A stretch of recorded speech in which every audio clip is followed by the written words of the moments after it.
오늘은 사도행전 30번째 시간입니다. 사도행전 14장 8절부터 20절 사도 바울의 1차 전도 여행 중에 루스드라에서 있었던 일들을 통해서 제목을 죽음조차도 두렵지 않았나요? 이렇게 정해 보았습니다. 지난 시간에는 이고니온에 있었던 사역을 보면서 윤동주 시인이 썼던 그 십자가에 달린 주님을 바라보면서 그가 시로 고백했던 괴로웠던 예수, 행복했던 사나이, 그 부분에 대해서 이렇게 같이 보았습니다. 그러면서 사명자 사도 바울이 비시대 안디옥에서 핍박을 받으면서도 또 그가 찾아간 곳은 이고니온을 또 찾아가서 그곳에도 복음을 전하는 모습을 보면서 주어지기를 바라는 게 아니라 사명자는 그 길을 찾아간다라고 보셨고요. 두 번째, 주님을 힘입어서 그가 담대히 복음을 전했다라고 성경은 기록하고 있는데, 사명자의 그 힘은 자기로부터 나오지 않습니다. 주님께서 주시는 그 힘으로 그 일을 감당한다라는 것을 살펴보았습니다. 끝으로 사명자는 반대와 위협을 느껴도 계속해서 그 길을 가는 사람으로 이렇게 보았습니다. 그들에게 악감이 있었고 그들을 모욕하고 돌로 치려고 하고 곧 생명 위협을 느꼈지만 그들은 그 자리를 다시 피해서 또 찾아간 곳은 또다시 복음을 전하러 가는 길이었습니다. 사람은 자신의 목숨과 맞바꿀 만한 일이 있을 때 그 사람은 참 행복한 사람입니다. 천하보다 귀한 생명, 하나님께서 나에게 천하보다 귀한 생명을 주셨는데 그 천하보다 귀한 생명으로 무엇을 하며 살 것인가? 천하보다 귀한 일을 해야겠죠. 그것은 바로 하나님께서 나에게 맡겨주신 그 사명인 것을 생각을 하고, 사도 바울의 고백과 같이 주 예수께 받은 사명, 곧 하나님의 은혜의 복음을 전하는 일에는 나의 생명조차 조금 더 귀한 것으로 여기지 않는다.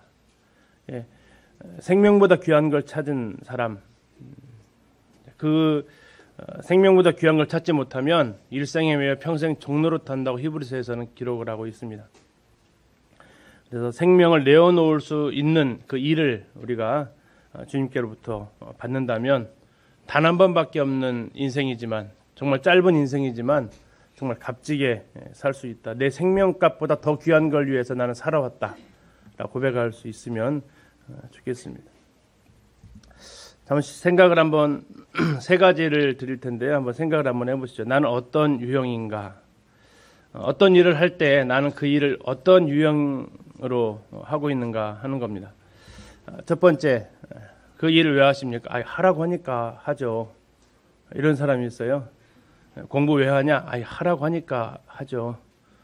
우리 자매님들 애찬 왜 하세요? 조짜 주니까 하죠.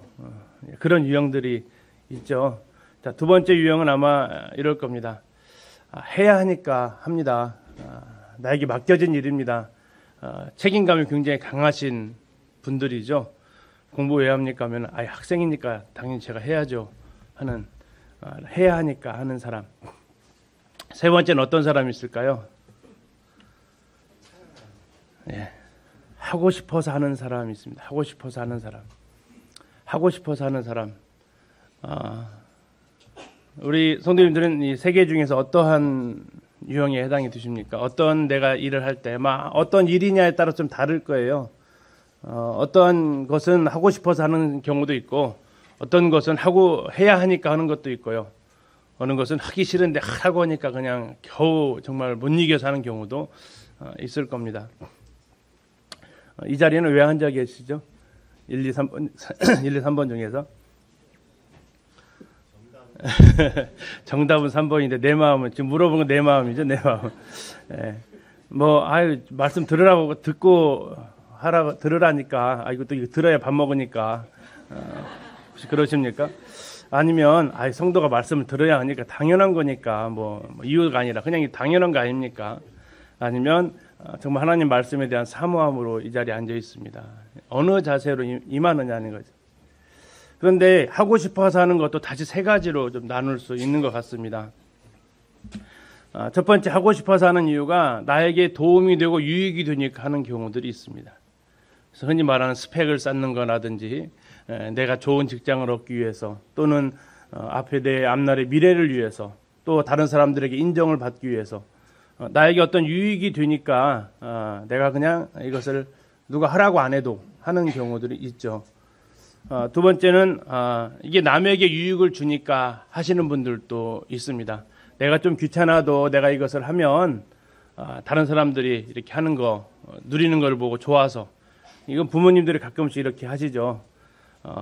저희 어머니도 이렇게 좀만 이렇게 힘만 있으셔도 자식들 온다고 하면 정말 뭐라도 이렇게 준비를 해서 주시려고 이렇게 하십니다. 왜 하세요? 좀 안 하셔도 되잖아요. 아니, 이게 내가 즐거움이야. 하고 싶어. 이걸 가지고 가서 아이들 먹는 거 보면 그냥 기뻐 하면서 하고 하는 경우도 있습니다. 그러나 이제 우리가 교회 안에서 어느 분은 그것이 아니라 주님을 사랑해서 이것을 한다라고 이렇게 고백할 수도 있겠습니다. 우리는 1, 2, 3번 중에서 하고 싶어서 했으면 좋겠습니다. 교회 안에서의 말씀이든 기도든 예배든 봉사든 섬김이든 전도든 찬양이든 이런 모습들을 우리가 정말 하고 싶어서 하는 사람은 못 말려요. 하고 싶어서 하는 사람은 누가 뭐라 해도 그 사람 말리기가 되게 어렵습니다. 우리 찬양을 할 때도 일부 예배 시간에도 좀 제일 안타까운 부분 중에 하나를 꼽으라면 찬양 소리가 너무 작아요. 우리들의 찬양이 정말 하고 싶어서 하는 찬양 같은 생각이 제가 이렇게 생각해봐도 별로 이렇게 잘 안 들을 때가 있어요. 선생님들 찬양 왜 하십니까? 하라고 하니까 하는가요? 시켜서 하나요? 정말 내 마음이 감동이 되어지면 우리는 자발적으로 목소리가 커질 수밖에 없어요. 100여 명이 불러오는 그 찬양 소리가 정말 이 홀을 가득 채우고도 남을 수 있을 텐데, 때로 우리가 막 립싱크하고 정말 옆 사람 속삭이듯 찬양하고, 이 찬양을 하나님께서 너 정말 그거 나한테 드리고 싶어서 하는 거니? 물으시면 우리가 어떨까? 정말 어느 것을 하든 하나님께서 그 마음의 자원함으로 기쁨으로 하기를 원하십니다. 그리고 그 동기를 하나님께서 물으신다면 주님 사랑해서요, 주님께 감사해서요 라고 우리가 말할 수 있으면 좋겠습니다. 이 질문을 하게 된 것이 사도 바울한테 묻고 싶어서 그랬어요. 바울 사도님, 왜 그렇게 힘든 길을 계속해서 가셔야만 했나요? 도대체 당신은 무엇이 그렇게도 핍박하고 욕먹고 하는 가운데서도 그 길을 계속해서 당신은 가시려고 했나요? 하는 그 질문 앞에 이렇게 서게 되었습니다. 오늘 사도 바울은 이제 비시디 안디옥에서 이고니오로 갔다가 다시 이고니오에서 또 박해가 찾아오니까 박해가 거의 그냥 그 아구까지 찰 때까지 기다리다가 더 이상 안 돼서 이번엔 루스드라로 떠나게 됩니다. 루스드라의 현재 지명은 터키에 있는 땅이라 하툰 사라이라는 이런 땅에 있는데요. 평야 지대입니다. 일단 사진으로 보여드릴게요. 소아시아에서 굉장히 중요한 도시였습니다. 지금은 아니에요. 지금 그냥 시골 마을입니다. 이고니온에서 어디로 통해서 가느냐에 따라서 30에서 40km 정도 떨어져 있고요. 이게 중요한 이유 중에 하나는 사도행전 16장에 나오는 사도 바울의 참 아들 되었던 디모데의 고향이기 때문입니다. 여기에 이제 찾아가서 보니까 저희들이 가보지 못했는데 두 군데의 동굴교회가 존재합니다. 이따 보여드리겠습니다. 그런데 이곳은 이제 지금 오늘날에는 버스도 없고 대중교통도 없어서 개인 차가 아니면 찾아갈 수 없는 마을이 이렇게 되었습니다. 지금 이제 화면에서 보이듯이 지금 이제 오른쪽에 있는 곳이 이제 이고니온이 되고요. 이쪽이 이제 이고니온입니다. 그리고 그 밑에가 이제 하툰 사라에 해가지고 루스드라로 가는데 차를 이용해서 가면 한 37, 8km 되는 것 같습니다. 근데 이제 사도 바울은 걸어서 갔을 거니까 더 짧은 길로 갔겠죠. 그래서 이렇게 주석 같은 데 보면 한 32km 정도 걸어서 갈 수 있는 길은 이렇게 나오고 있습니다. 현재 루스드라의 모습입니다. 집이 보이나요? 있는데요. 예, 동굴집이 있어요. 동굴집. 좀 더 가까이 가보면 이렇게 생겼습니다. 구멍들 보이시죠? 이 구멍이 지금 이제 그 집의 출입문에 해당이 됩니다. 성도들이 초기 시대 때 박해를 피해서 이렇게 동굴에 살고 있고요. 특히 갑바도기아 쪽으로 가면은 이러한 동굴이 무수히 많습니다. 우리는 편하게 이렇게 신앙생활 하지만 그들은 그렇지 않았다는 걸 볼 수 있고요. 자, 이곳에서 특이한 교회당을 이렇게 찾을 수 있어요. 지금 보이시는 게 이게 십자가 모양으로 되어 있는데 이게 바위산이었어요. 바위산인데 예배당 위에를 돌을 갖다가 다 깎아가지고 예배당 위에 지붕을 십자가 모양으로 새긴 거예요. 정성이 대단하죠. 그리고 이제 그 가운데 이 모양에 보면 이제 십자가가 이렇게 새겨져 있습니다. 그 안에 이 다른 옆에서 본 모습인데 이렇게 돌아가면서 십자가 모양으로 교회를 새겼고요. 그 앞에 지금 펼쳐져 있는 게 그 마을이 좀 보이고 있습니다. 이 동굴교회 안에 들어가 보면 이렇습니다. 속이. 기존에 동굴이 있었겠고 좀 더 파 들어가서 이렇게 집들을 짓죠. 이런 곳에서 성도들이 이제 모여서 예배도 드리고 합니다. 여기 이제 그 벽에 보면 이게 지금 십자가 모양이 지금 보이고 있죠. 이런 식으로 해서 여기가 교회였다라는 것을 알게 됩니다. 자, 이 루스드라에서 사도 바울이 이제 복음을 전했고 그 후손들이 동굴 생활하면서도 거기에서 모이면서 신앙을 지켰던, 그러나 지금은 이제 전혀 복음이 전해지지 않는 이슬람의 땅이 되었습니다. 우리 사도행전 14장 8절부터 20절을 같이 잠시 한번 읽고 시작하도록 하겠습니다. 사도행전 14장 8절부터 20절까지 교독에서 우리 형제님들부터 형제님 자면 교독에서 읽겠습니다. 시작. 루스드라에 발을 쓰지 못하는 한 사람이 앉아 있는데 나면서 걷지 못하게 되어 걸어본 적이 없는 자라. 바울이 말하는 것을 듣거늘 바울이 주목하여 구원받을 만한 믿음이 그에게 있는 것을 보고 큰 소리로 이르되 내 발로 바로 일어서라 하니 그 사람이 일어나 걷는지라. 무리가 바울이 한 일을 보고 루가오니아 방언으로 소리질러 이르되 신들이 사람의 형상으로 우리 가운데 내려오셨다 하여 바나바는 제우스라 하고 바울은 그 중에 말하는 자이므로 헤르메스라 하더라. 시외 제우스 신당의 제사장이 소와 화환들을 가지고 대문 앞에 와서 무리와 함께 제사하고자 하니 두 사도 바나바와 바울이 듣고 옷을 찢고 무리 가운데 뛰어 들어가서 소리질러 이르되 여러분이여 어찌하여 이러한 일을 하느냐. 우리도 여러분과 같은 성정을 가진 사람이라. 여러분에게 복음을 전하는 것은 이런 헛된 일을 버리고 천지와 바다와 그 가운데 만물을 지으시고 살아계신 하나님께로 돌아오게 하려. 하나님이 지나간 세대에는 모든 민족으로 자기들의 길들을 가게 방임하셨으나 그러나 자기를 증언하지 아니한 것이 아니니 곧 여러분에게 하늘로부터 비를 내리시며 결식이를 주시는 선한 일을 하사 음식과 기쁨으로 여러분의 마음에 만족하게 하셨느니라 하고 이렇게 말하여 겨우 무리를 말려 자기들에게 제사를 못하게 하니라. 유대인들이 안디옥과 이고니온에 와서 무리를 충동하니 그들이 볼로 바울을 쳐서 죽은 줄로 알고 시외로 끌어내는 제자들이 둘러섰을 때에 바울이 일어나 그 성에 들어갔다가 이튿날 바나바와 함께 더베로 가서. 감사합니다. 오늘 지금 나오는 장면이 방금 8절에 보셨던 대로 장소가 루스드라로 바뀌고 있습니다. 자, 루스드라에서 어떤 일이 있었냐면 발을 쓰지 못하는 사람, 또 다시 말하면 나면서 걷지 못한 사람, 나면서부터 걷지 못한 사람, 또 다른 말로 걸어본 적이 없는 사람. 이 한 사람을 세 가지로 표현을 하고 있어요. 자, 발을 쓰지 못하는 사람인데 왜? 나면서부터 걷지 못해서. 그래가지고 지금까지 걸어본 적이 없어. 이 한 사람을 만나게 됩니다. 그리고 그가 무엇을 했냐면 바울이 말하는 곳, 복음을 전하는 곳으로 와서 그가 듣게 된 거죠. 사도행전 3장에 보면 사도 베드로가 성전에 올라가는 때 그 미문에 앉아 있었던 안진뱅이가 나옵니다. 그가 이제 무엇인가 얻을게 해서 베드로를 쳐다봤을 때 베드로가 이렇게 얘기하죠. 은과 금은 내게 없거니와 내게 있는 것으로 내게 주노니 곧 나사렛 예수 이름으로 일어나 걸으라 라고 얘기합니다. 자, 그 장면을 연상하게 하는 장면이에요.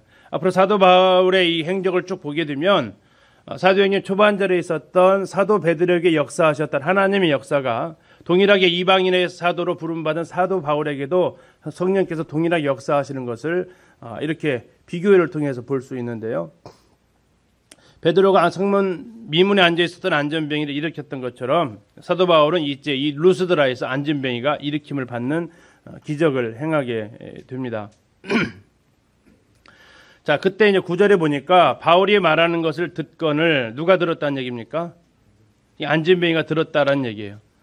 자, 그리고 누가 주목합니까? 바울이 주목합니다. 바울이 아마 이렇게 휴중이 있으면 그 얼굴 쭉 둘러봤겠죠. 그래서 그가 아주 경청을 하고 있습니다. 그리고 바울이 그 사람을 이렇게 주목을 해요. 혹시 아십니까? 이렇게 설교를 하다 보면 설교를 경청하시는 분이 눈에 들어온다는 거예요. 이 단에 서보시면 알아요. 많은 지금 성도님들이 계시지만 그 중에서 정말 표현이 어쩔지 모르겠지만 정말 이게 교통하심이 느껴지는 분들이 계세요. 늘 그분이 느껴지는 게 아니라 그때마다 다르거든요. 사도 바울이 봤어요. 주목해서 봤더니 그 안에 뭐가 보였다고요? 구원받을 만한 믿음이 그에게 있는 게 보였어요. 자, 이건 상담을 해보신 분이 느낄 수 있는 감동이에요. 설교를 해보시는 분이 느끼는 감동이기도 합니다. 이게 저도 이제 캠프 때 가서 이렇게 복음 상담하게 되면 정말 그 아이의 마음에 간절한 마음이 있는 게 보이고 곧 구원 받을 것 같은 마음이 보이고 구원 받은 것이 느껴지는 경우도 경험을 하게 돼요.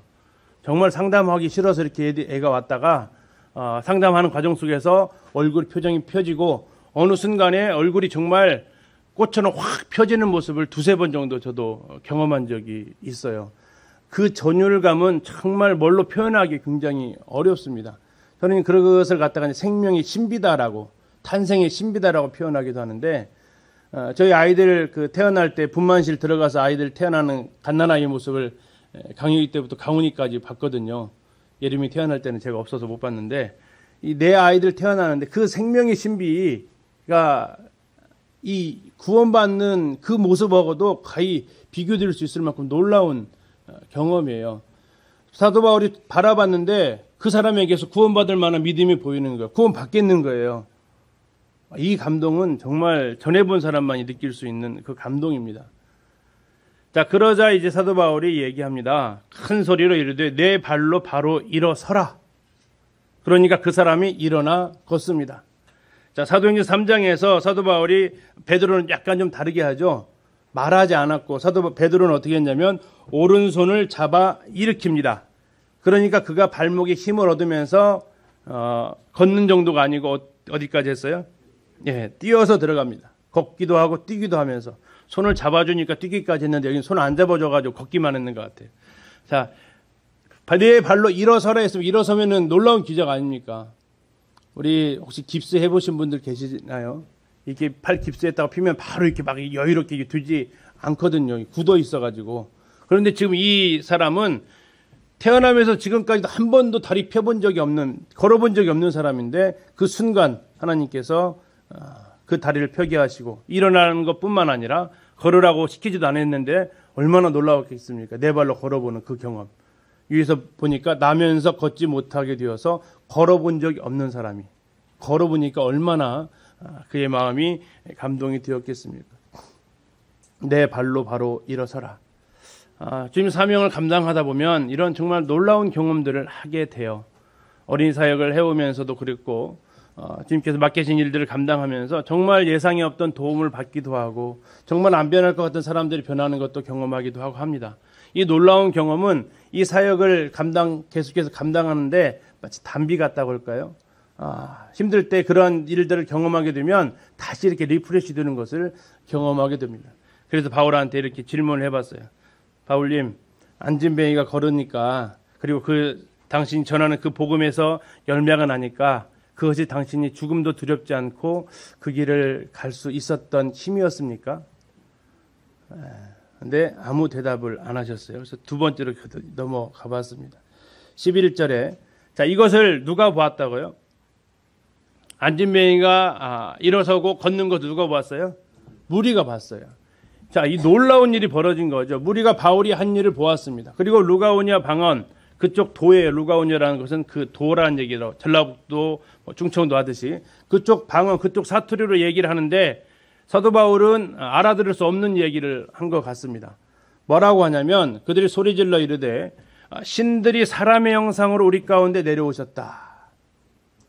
자, 신들이 내려왔다라고 얘기합니다. 신들이. 근데 누구의 형상으로요? 사람의 형상으로. 예수님을 자꾸 생각나게 하죠. 근데 그들에게 있어서 이 당시에 퍼져 있었던 흔히 말하는 그리스 로마 신화라는 게 그때 당시에는 꽤 있었습니다. 우리 아마 학생들 그리스 로마 신화 읽어봤을 거예요. 자, 그거 그리스 로마 신을 한마디로 말하면 뭐냐면 신을 사람같이 아주 수준 높게 표현했고 사람을 신처럼 아주 수준 높게 표현한 것이 그리스 로마 신화입니다. 자, 거기에 나오는 대표적인 신이 바로 제우스라는 그 신이죠. 자, 근데 누가 내려왔냐? 신들이 사람의 형상으로 내려왔는데 지금 바울과 바나바 둘이 왔잖아요. 그러니까 그들이 해석을 합니다. 둘인데 한 명은 보니까 풍채가 있고 위엄이 있고 말은 별로 안 해. 제우스다. 그리고 한 사람은 굉장히 계속 설교하고 말하는 거 보니까 이 제우스의 대변인적인 전령이라고 하는데 그리스 로마 신화에 나오는 헤르메스 같다. 그래서 그럼 누가 더 높은 신이에요? 제우스가 더 높은 신이거든요. 바나바는 가만히 있고 제우스가 계속 얘기하니까 이 사람이 주로 얘기하는 사람이구나, 대현자구나. 이렇게 하면서 그들을 이제 높이는 거죠. 자, 이것이 여기에서 끝나지 않았습니다. 신들이 내려오셨다라고까지 하는 것도 굉장한 그들의 반응인데 여기서 끝나지 않고 13절에 보니까 시 외에 있는 루스드라 시 밖에서 뭐가 있었냐면 제우스 신당이 있었다는 얘기예요. 시 외의 제우스 신당의 제사장들이 뭘 가지고 왔어요? 소하고 화환을 가지고 왔어요. 소와 화환을 가지고 와서 대문 앞에 서서 무리와 함께 이 두 사람에게 뭘 하려고 합니까? 제사를 지내려고 해요. 근데 뭘 가져왔다 하면 소와 화환을 가져왔대요. 왜 소와 화환을 가져왔을까요? 이게 바로 이쪽 지역의 어떤 그 신화에 나와 있는 이야기 때문에 그렇습니다. 저희들이 터키 땅을 가서 이런 그 이야기들을 이렇게 좀 조사를 해보고 찾아보기도 했는데 이 제우스하고 가장 제우스에 관련된 것 중에 소와 화환이 관련된 일화가 기록되어진 게 있어요. 자, 어쨌든 그건 잠시 말씀드리고, 자, 이렇게 전도를 하고 또 사명을 감당하다 보면 사람들로부터 무슨 얘기를 듣게 돼요? 아까처럼 박해만 받고 욕만 먹는 건 아니거든요. 또 뭐 또 들어요? 칭찬도 들어요. 분에 넘치는 격려도 받을 수도 있어요. 어쨌든 주님 은혜로 저기 여러 지역교들 가서 보면 거기 성도님들의 분에 넘치는 사랑을 받고 올 때도 있어요. 지난주에 광양 갔다 왔는데 새 박스를 뭐 이렇게 주시더라고요. 가서 먹으라고 보니까 애기들이 많다고 들었다고, 애들이 많이 먹는다고 들었으니까 좀 가서 먹으라고. 그래서 이것저것 막 주시더라고요. 그래서 정말 분에 넘치는 사랑을 이렇게 받고 올 때도 있어요. 사도 바울한테 물어봤죠. 사도님, 혹시 사역을 하시다 보니까 이렇게 대접받고 칭찬받고 위로받고 격려받으시니까 이거 할만한데 혹시 그런 생각 들으면서 죽어도 괜찮겠다 이 정도면 그런 생각 드셨나요? 했더니 역시 점점점이더라고요. 자, 아무튼 이 사도 바울이 안진뱅이를 일으키니까 뭐가 찾아왔어요? 사람들로부터 환호성이 찾아왔어요. 박수갈채가 찾아왔어요. 어느 정도냐면 당신은 신이다라고 얘기하고 있어요. 어느 정도냐면 이제 당신들에게 소와 화환으로 당신들에게 제사를 드리겠습니다라고 하는 거예요. 자, 이 소와 화환 13절에 나와 있는 제우스 신당의 소와 화환과 관련되어 있는 사건이 있는데요. 그러니까 터키 땅에서 저희들이 이제 에베소에 가서 찍은 사진입니다. 지금 이제 밑에 보시는 것이 지금 가운데 동물처럼 생긴 것이 황소입니다. 뿔 달려 있죠. 뿔 보이시죠? 자, 좀 확대해서 보시면 좀 좋겠죠. 이렇게 생겨 있어요. 자, 보시니까 지금 뿔 보이세요? 그럼 암소예요, 황소예요?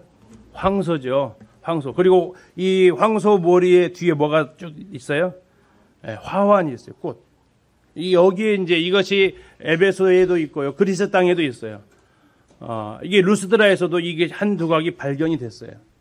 이때 당시에 루스드라에서 그 제우스 헤르메스를 주신으로 섬겼다라는 비문도 발견이 됐고요. 자, 소와 화환을 가져왔는데 당시에 이러한 모습들이 있었다는 얘기예요. 자, 얼마나 이 사이즈를 비교하려고 제가 꼭 옆에서 사진을 찍긴 하는데 사이즈가 어때요? 사이즈가 굉장히 큰 거예요. 저기 4개가 쭉 연결되어져 일부만 있어요. 자, 이렇게 이제 아마 제우스 제단터 이게 쭉 장식이 아마 되어져 있는 것 같은데요. 또 다른 모양이 이런 모양도 있어요. 자, 이런 이 소와 화환과 관련된 것이 이쪽 터키 땅 이쪽 지역에서 있었다는 겁니다. 자, 오른쪽에 보면 페니키아라는 나라가 있고 가운데 섬처럼 생긴 거 크레타라는 섬이 있습니다. 이 페니키아에 에우로파라는 그 왕의 딸이 있었습니다. 근데 신화에 나올 정도면 굉장히 예뻤죠. 굉장히 예뻤습니다. 노는 모습을 보니까 하늘에서 제우스가 보니까 너무 예쁘더래요. 이 제우스는 바람둥이 신이거든요.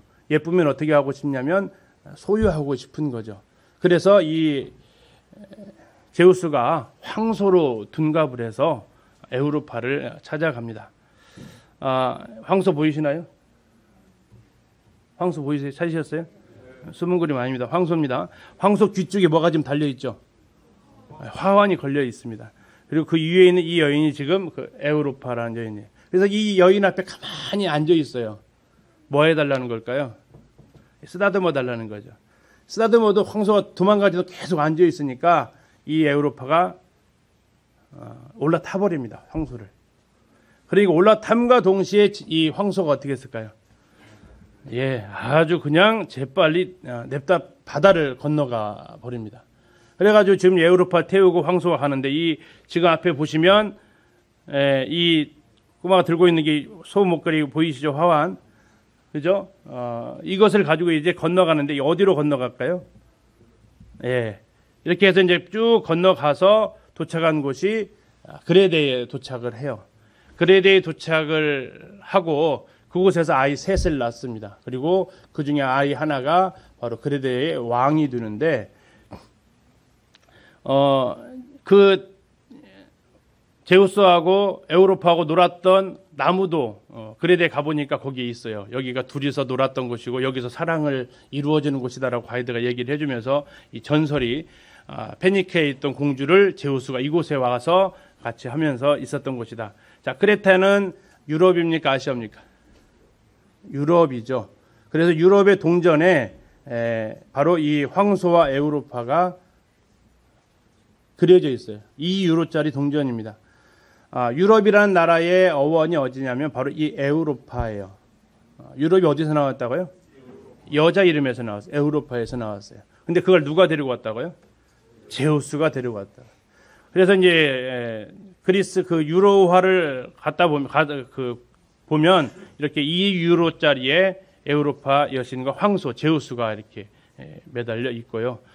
종이돈에는 홀로그램이라고 하죠. 종이돈 홀로그램에는 에우로파 이렇게 새겨져 있을 정도로 굉장히 유럽에서는 중요한 인물이 되죠. 자기 대륙의 이름을 결정지은 사람이 되니까. 더 이제 가관인 것은 유럽연합 건물 앞에는 황소탄 여인이 이렇게 새겨져 있습니다. 하나만 있는 게 아니라 여러 개가 새겨져 있고, 유럽의 공식 포스터에도 여전히 이 황소탄 여자, 황소가 누구라고요? 제우스, 이 여인이 에우로파, 그리고 그 목에 둘린 게 화환. 여기서 이제 나온 것이 제우스와 관련된 황소와 화환이 등장을 하게 되는 겁니다. 다시 말해서 그들 가운데 늘 섬겼던 이 제우스가 여기에 임했다라는 생각을 한 겁니다. 자, 이 상황을 두 사도 바나바와 바울이 듣습니다. 그런데 제일 처음에는 못 알아들은 것 같아요. 왜? 그쪽 사투리 말로 하니까 못 알아들어서 뭘 제재를 못 하는데, 가만히 보니까 뭔가 좀 이상하는데 지금 황소가 입장을 하고 화환이 등장하고, 아마 제사 지내려면 이 두 분 어떻게 했을 것 같아요? 아니요, 귀빈석으로 이제 모셨겠죠. 이거 지금 이 상황이 이상해진다. 뭔 얘기인지 전혀 모르겠는데 그냥 이상해진다면서 사도 바울과 바나바가 벌떡 아마 일어선 것 같습니다. 자, 이 모든 것을 보면서 그들은 옷을 찢고 무리 가운데 뛰어 들어갑니다. 그리고 소리를 지릅니다. 여러분이여 어찌하여 이러한 일을 하십니까? 우리도 여러분과 같은 성정을 가진 사람일 뿐입니다. 그리고 우리가 여러분들에게 복음을 전하는 것은 이런 거 하지 말라고 한 겁니다. 이런 것들 다 헛된 것들인데 이거 버리고 천지와 바다와 그 가운데 만물을 지으신 살아계신 하나님께로 돌아오게 하려고 이렇게 복음을 전하는데, 당신은 지금 이와 같은 헛된 일을 지금 우리한테 이거 하지 말라고 여러분들에게 복음을 전했는데 그것을 우리한테 지금 하고 있습니다라고 얘기합니다. 베드로도 안진뱅이가 일어났을 때 사람들이 막 놀라서 오니까 사도 베드로도 이렇게 이야기를 하죠. 이스라엘 사람들아, 이 일을 왜 놀랍게 여기느냐? 우리 개인의 권능과 경건으로 이 사람을 걷게 한 것처럼 왜 우리를 주목하느냐라고 베드로가 외쳤습니다. 사도 바나바와 바울도, 두 사도도 동일하게 외치는 겁니다. 어찌하여 우리에게 이런 일을 하냐고. 우리는 누구라고요? 여러분과 똑같은 사람이라고. 이 사실만 알아도 우리는 뭐 하지 않을 수 있어요? 교만해지지 않을 수 있어요. 죄송합니다. 잘나면 얼마나 잘났죠? 똑같은 사람이잖아요. 우리끼리 뭐 영광을 주고받을 일이 없다고요. 사람에게 영광을 구할 것도 없고 사람으로부터 영광을 취할 것도 없다고요. 우리는 뭐일 뿐이라고요? 우리는 동일한 사람일 뿐이에요. 동일하게 연약에 휩싸여 있을 뿐이고, 우리가 가끔은 우리가 뭘 하면, 우리가 어떤 사역을 하면 사람들로부터 박수를 듣고 싶어요. 사람들로부터 칭찬을 듣고 싶어요. 그러면 우리가 그때 어떠한 멘트를 날려야 된다고요? 어찌해서 이렇게 말하십니까? 근데 이렇게 말을 우리는 잘 안 하죠. 좀 더해, 좀 더해. 좀 더해. 다른 사람은 왜 안 해? 표현은 안 해도 그러한 어떤 욕구, 이것을 우리는 정말 조심해야 됩니다. 그거 안 했다가 죽은 사람 있죠. 사도행전 12장에서 헤롯이 죽잖아요. 와, 신의 소리다 하니까 그걸 하나님 앞에 영광을 돌리지 않았더니 충이 먹어서 죽잖아요. 근데 이 두 사도는 어떻게 했냐면 아주 급하게 옷을 찢고 들어가가지고 소리 지르면서 얘기합니다.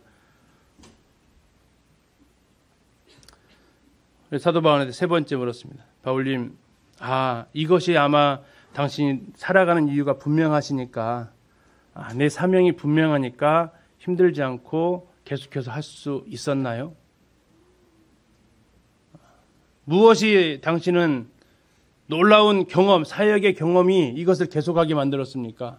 사람들의 찬사와 박수소리와 함성과 격려가 이 일을 계속하게 만들었습니까? 아니, 때로 자신의 본분을 잘 알고 내가 이 맡겨진 일이 이거니까, 다른 사람들 칭찬이 없어도 나에게 맡겨진 일이 이 일이니까 당신은 그 길을 계속해서 걸어갔습니까?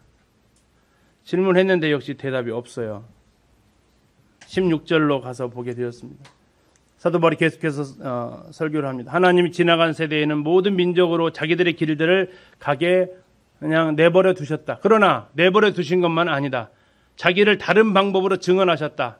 지금은 내가 이렇게 와서 복음을 전하는 것으로 여러분들한테 증언하고 있지만, 내가 오기 전에도 하나님은 자기를 스스로 증언하셨다. 어떻게 증언하셨느냐? 하늘로부터 비를 내셨고, 그래서 결실기를 주셔서 하나님께서 여러분들에게 음식과 기쁨으로 마음의 만족함을 주셨습니다라고 설교를 합니다.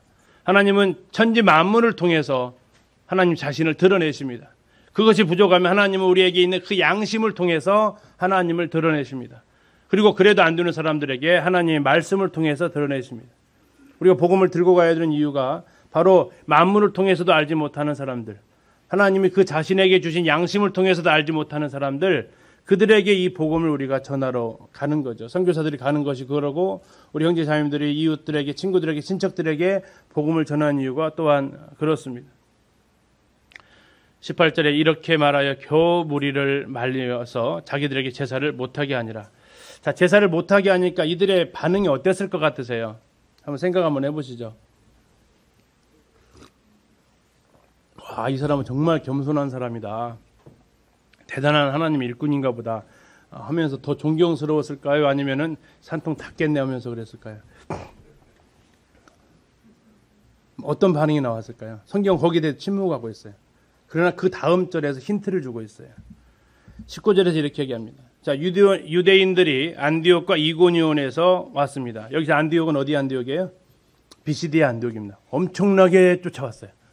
그리고 이고니온에서도 왔어요. 와가지고 뭐냐면 무리를 충동했어요. 이 무리가 어떤 무리였어요? 방금 전에 사도 바울과 바나바한테 뭐 하려고 했던 사람들, 제사 지내려고 했던 사람들. 그래서 사도 바울이 산통을 다 깨버리니까 이 사람이라고 아무것도 아니라고 하면서 그냥 아마 실망했던 사람들, 그들을 충동합니다. 그리고 그들이 이제 뭘로 합니까? 돌로 바울을 칩니다. 어느 정도까지 칩니까? 죽을 때까지 칩니다. 그리고 더 이상 미동하지 않습니다. 뭐 한 번 맞으면 억소리 났겠죠. 하면서 고통하는 몸부림이 있었겠죠. 어느 순간 때리니까 더 이상 뭐가 없어요? 미동이 없는 거예요. 어느 순간은 더 이상 신음소리도 안 나오는 거예요. 그러니까 사람들이 생각한 거죠. 이제 뭐 했다? 이제 죽었다. 그러면 이제 시외로 끌어내쳐버리자 해가지고 아마 뭐 들것에다 들어가지고 던져버렸겠죠.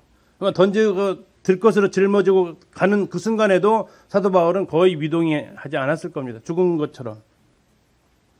그리고 사람들이 다 가버리고 그 자리에 누가 빙 둘러서 있어요?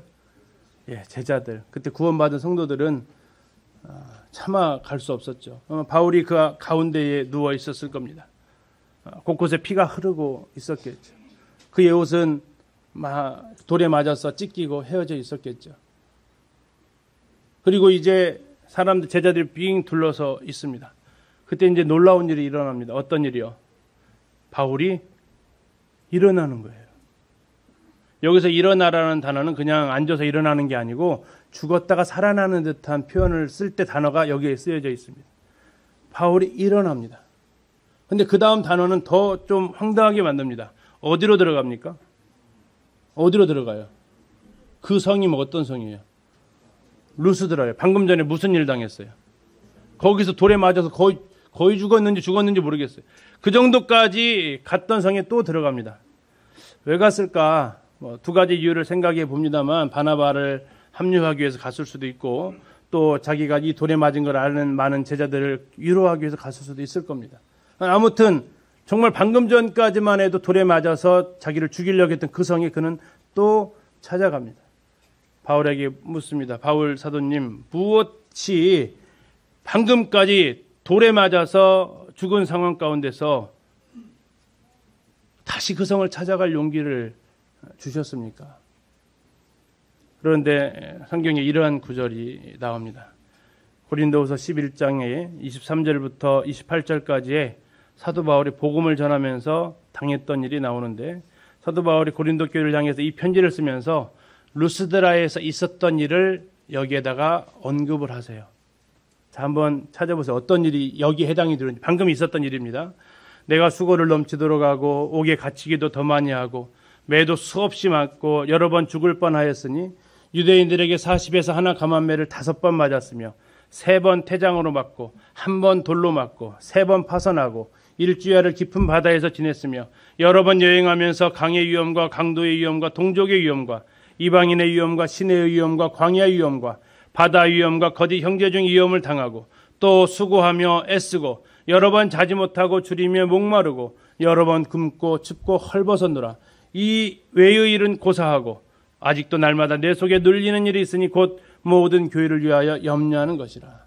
방금 이 루스드라에서 당한 사건이 여기에 짧게 기록되어져 있어요. 뭐로 기록되어져 있습니까? 예, 그렇습니다. 1번 돌로 맞고요. 사도 바울에게 있어서 그의 사역을 쭉 들어봤을 때 이 경험은 그가 참 잊기 어려운 순간이었을 겁니다.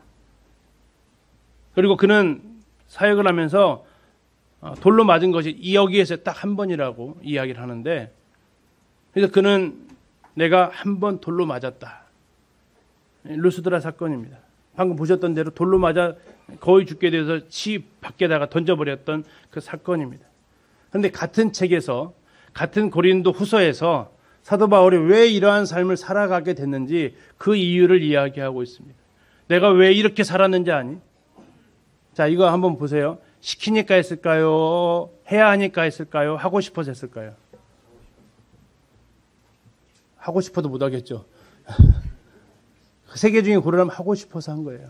하고 싶어서. 나를 위해 했을까요? 남을 위해 했을까요? 주님을 위해 했을까요? 그가 이렇게 고백을 합니다. 그리스도의 사랑이 우리를 강권하시는도다. 우리가 생각하건대 한 사람이 모든 사람을 대신하여 죽었은즉 모든 사람이 죽은 것이라. 그가 모든 사람을 대신하여 죽으심은 살아있는 자들로 하여금 다시는 그들 자신을 위하여 살지 않고 오직 그들을 대신하여 죽었다가 다시 살아나신 이를 위하여 살게 하려 함이다. 사도 바울이 얘기합니다. 무엇이 나를 이렇게 끌고 왔다고요? 그리스도의 사랑이 우리를 강권한다. 강권한다는 얘기는 그 자동차의 운전대를 잡은 거에 비유하는 말입니다. 그리스도의 사랑이 내 삶을 드라이빙하고 있다라는 얘기입니다. 왜 그렇게 사십니까? 바울의 대답은 이거 하나였다는 얘기입니다. 왜 그렇게 살았다고요? 그리스도의 사랑이 나를 이렇게 살게 하고 있다. 그리스도의 사랑이 내가 이것을 하고 싶게 만들고 있다. 도대체 그 사랑이 어떠한 사랑입니까? 한 사람이 모든 사람을 대신하여 죽었다. 모든 사람이 그래서 죽게 되었다. 다시 말하면 그리스도가 나를 대신하여 죽었다. 그래서 이제 내가 죽었다. 그가 모든 사람을 대신하여 죽으심, 그가 나를 대신하여 죽으심은 살아있는 자들로 하여금, 나로 하여금 어떻게 살으라고요? 어떻게 살으라고요? 어떻게 살지 말라고요? 자기 자신을 위해서 살지 말라고요.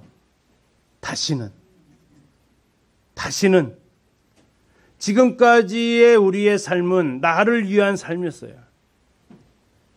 우리가 왜 어떤 주님을 위해서 섬기고 봉사할 때 어떤 일들을 하게 될 때 왜 자원함이 없을까요?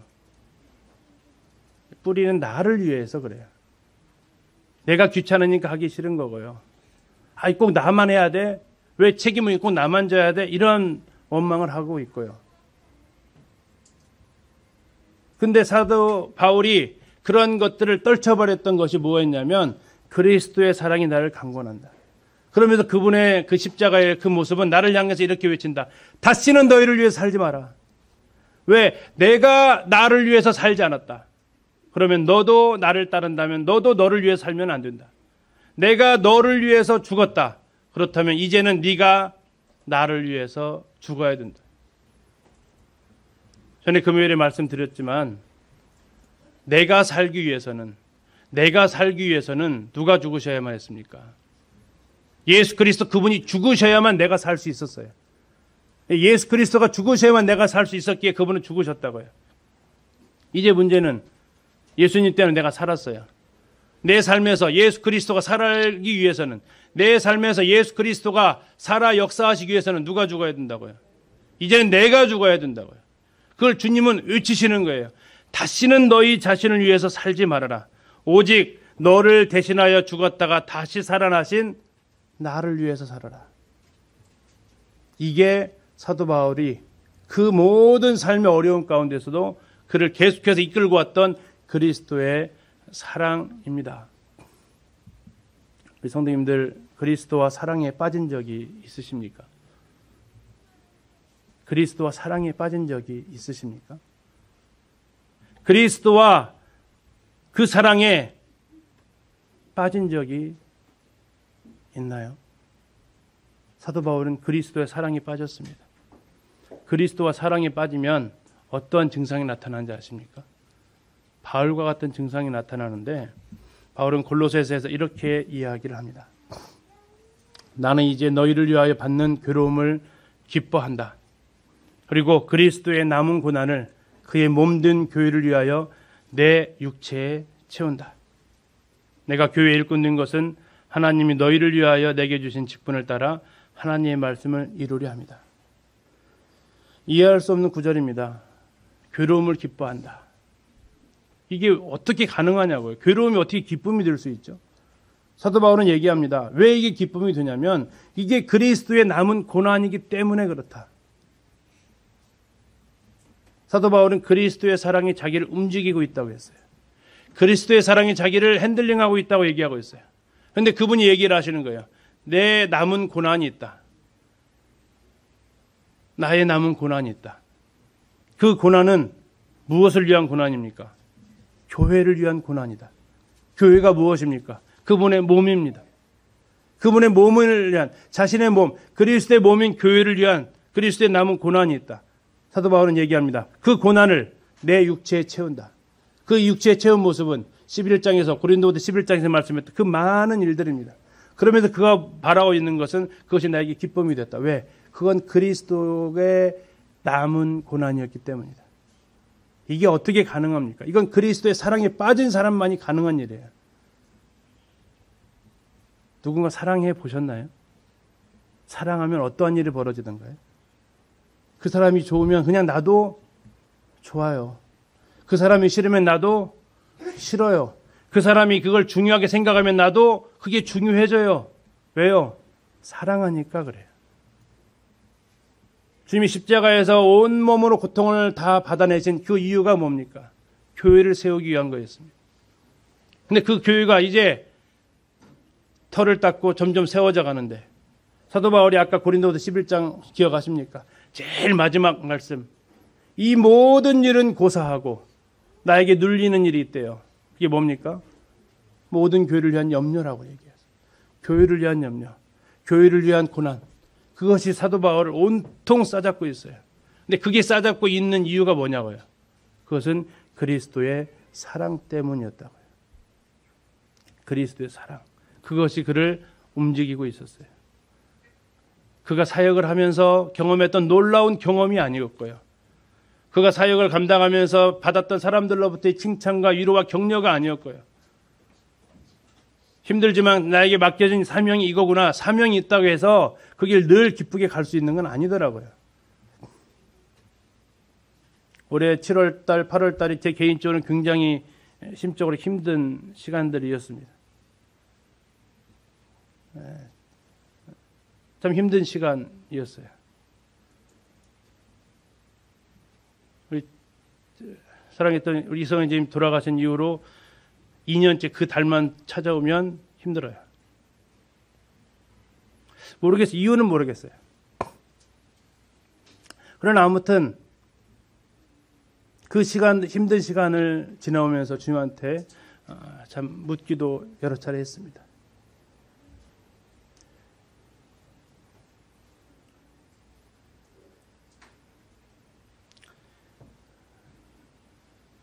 나는 무엇을 위해서 살고 있는가? 누구를 위해 살고 있는가? 나는 왜 이 일을 계속해서 가야만 하는가? 하는 그 질문들 앞에 제가 참 서기가 쉽지 않았습니다. 어느 순간에 대해서 이 부분에 대해서 주님께서 답을 주셨고 간증을 하려고 했는데 주님이 막으셨어요. 그냥 너 혼자 알고 있자.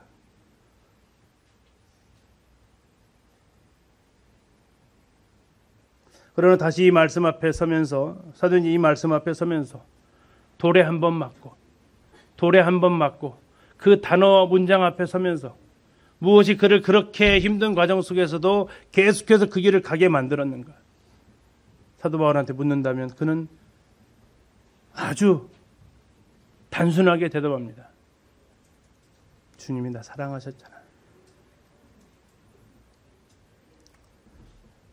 사도 바울의 서신서를 통해서 그가 고백하고 있는 주님의 사랑은 무엇입니까? 모든 사도들 중에 가장 작은 자다. 아니, 모든 성도들 중에 가장 작은 자다. 아니, 교인 중에 교수였다. 교인 중에 교수인 나 같은 자 사랑하셨는데 내가 이 길을 나는 기쁨으로 간다. 기쁨으로. 데살로니가 성도들을 향해서는 그가 이렇게 이야기를 합니다. 한 구절 보고 마치겠습니다. 데살로니가전서 2장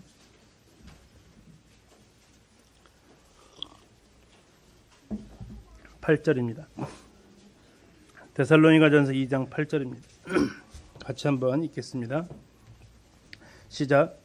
우리가 이같이 너희를 사모하여 하나님의 복음뿐 아니라 우리의 목숨까지도 너희에게 주기를 기뻐함은 너희가 우리의 사랑하는 자 됨이라. 사도 바울의 고백입니다. 데살로니가 성도들을 향한 그의 고백입니다. 너희에게 복음만 전하는 게 아니었다. 복음만 전하는 게 아니고 무엇까지도요? 목숨까지도 주는 것을 어떻게 했다고요? 기뻐한 것은 뭡니까? 해야 하니까 한 건가요? 하라고 하니까 한 겁니까? 하고 싶어서 한 겁니까? 하고 싶어서 한 겁니다. 그 이유가 너는 우리의 사랑하기 때문이다. 너희가 우리의 사랑하는 자 되기 때문이다.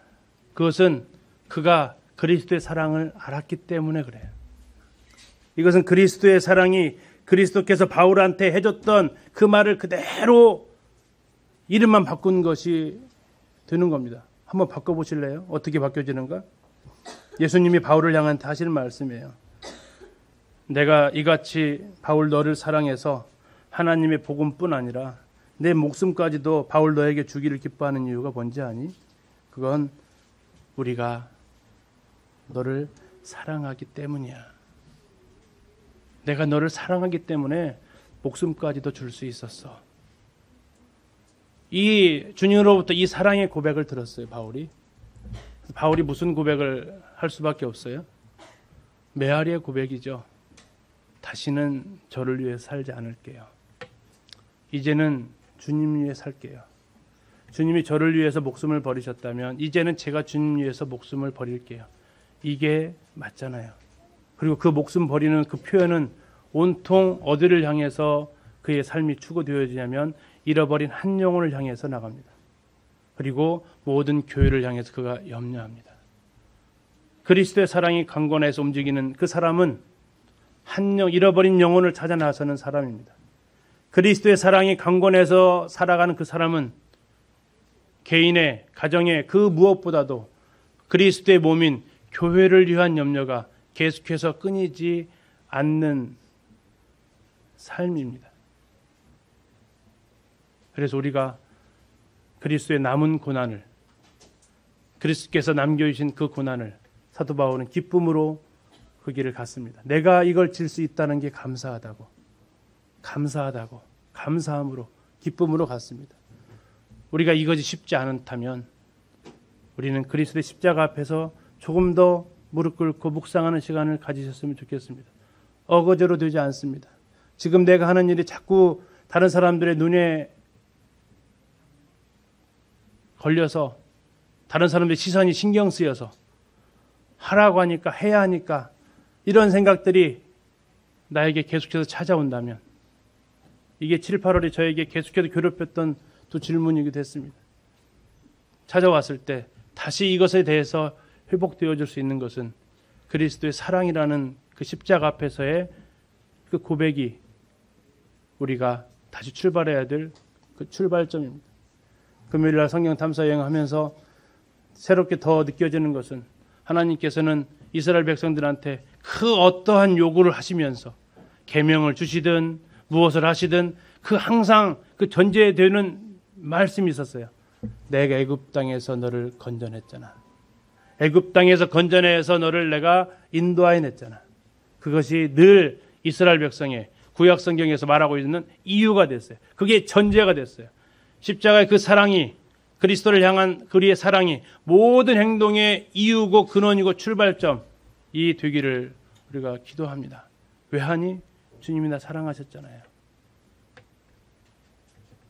어느 성도님 이런 얘기를 하시더라고요. 애찬 안 힘드세요? 우리 교회 이야기가 아니고요.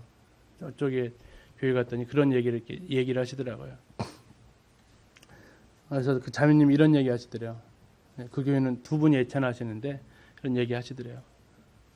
아니요, 너무나도 좋아요. 왜 좋으세요? 아니, 저희 집은 좁아가지고 성도들 초대할 수가 없는데 이렇게 이 예배당에서 성도들 초대한다는 마음 먹으면 너무 좋아요 하면서 하신대요. 근데 그 이야기를 그 사역자님이 듣고 저한테 얘기를 해주시는데 얼마나 감동이 됐는지요.